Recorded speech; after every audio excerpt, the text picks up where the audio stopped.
두 번째 영상입니다. 자, 앞에 것 이어서 계속 그 자기소개서, 직무 관련, 일에 관련된 질문으로 나올 수 있는 것 전부 다 나열해서 말씀드릴게요. 아홉 번째입니다. 자, 이런 질문이 있을 수가 있어요. 기존에 있었던 규칙이나 규정, 어떤 이런 체제, 뭐 지켜야 될 약속 같은 것을 바꾼 일이 있느냐, 또는 규정을 준수한 일이 있느냐, 이렇게 묻는 경우들이 있어요. 특히 이제 공공기관 같은 경우는 규정이나 규칙이 굉장히 중요한 것이거든요. 이런 질문이 있을 때는 저라면 제가 지금 이 질문에 대한 답을 쓴다 그러면 일단 규칙이나 규정이 뭔지를 정확하게 적어줘야 될 것 같아요. 저는 뭐 법을 안 지키고도 살 수 있는 사람입니다. 그건 너무 좀 이제 일반적인 얘기인 거고, 그 규칙이나 규정을 명확하게 자소서에 적고 난 다음에 내가 이래서 뭐 규칙이 좀 시대에 안 맞는 것 같아서 바꿨다, 뭐 고객이 불만이 많은 것 같아서 바꿨다, 또는 규정대로 할 수밖에 없는 것, 예를 들어서 회계, 그 다음에 뭐 누군가를 감사, 검사, 그 다음에 물건의 검수, 이렇게 뭐 불량품이 있는지에 대한 거요. 이런 규정을 준수한다는 건 굉장히 좋은 일이잖아요. 그래서 규정이나 규칙에 관련된 질문을 딱 보자마자 여러분들은 그 규정이나 규칙이 뭔지를 적어준 다음에 이야기를 풀어가야 됩니다.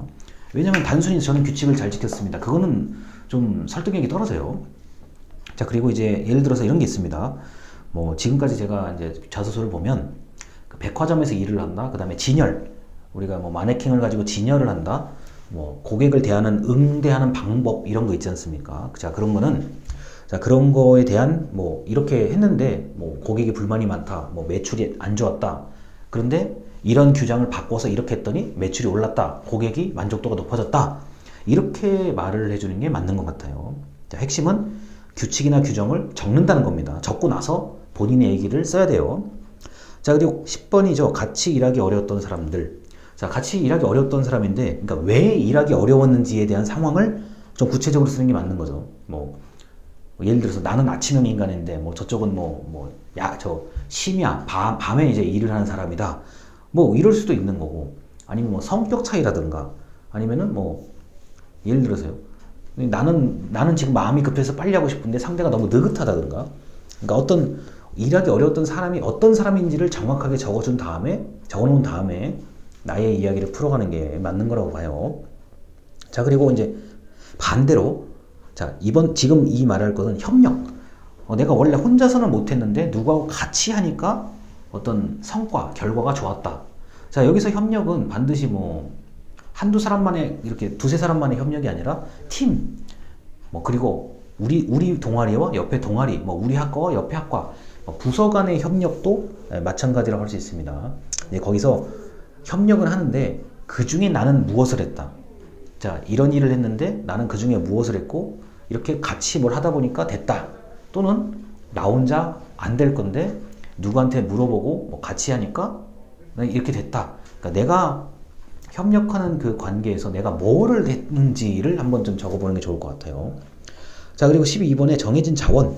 자, 정해진 자원으로 무언가를 뭐 해서 어떤 결과를 만들어냈는지 쓰시오. 이런 문항들이 있습니다. 자, 다시요. 당신이 가진 당신이 가진 자원을 활용해서 성과를 만들었던 경험을 쓰시오.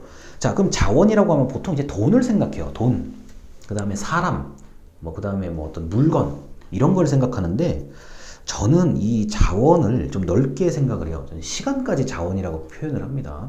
우리가 살면서 시간이 없어서 못하는 게 엄청나게 많아요. 엄청나게 많아요. 자, 저 개인적인 이건 이제 그 철학 중에 하나입니다. 이게 좀 말이 안 되는 철학일 수 있는데, 사람이 무엇 때문에 못한다. 그러니까 사람이 무엇 때문에 나는 이걸 못한다. 이 이유가 크게 두 가지예요. 첫 번째가 돈이 없어서 못한다. 내가 돈만 많으면 저 땅을 살 텐데, 뭐 돈만 많으면 내가 뭘 할 텐데. 그러니까 돈이 없어서 못한다. 이게 인간관계가 하나가 있고, 이게 저의 철학입니다. 그러니까 두 번째 철학이 시간이야. 시간이 없어서 못한다. 정말 많아요. 그러니까 제 몸을 분신을 해가지고 그 옛날에 홍길동 만화처럼 이게 홍길동 10명이 쭉 나오는 그런 게 아니잖아요. 시간이 없어서 못한다. 이게 굉장히 많아요. 자, 이게 그런데 겹쳐서 있을 수도 있습니다. 돈도 없고 시간도 없어서 못한다. 이런 경우가 이제 참 많고요. 자, 시간은 있는데 돈이 없다. 이런 경우도 많아요. 자, 그 다음에 이제 또 하나. 이제 어쩌면 여러분들이 제일 바랄 수도 있는 상황입니다. 돈은 많아. 근데 시간이 없어. 이제 이런 경우가 이제 많은 사람들이 보통 이제 굉장히 부러워하는 요소 중에 하나죠.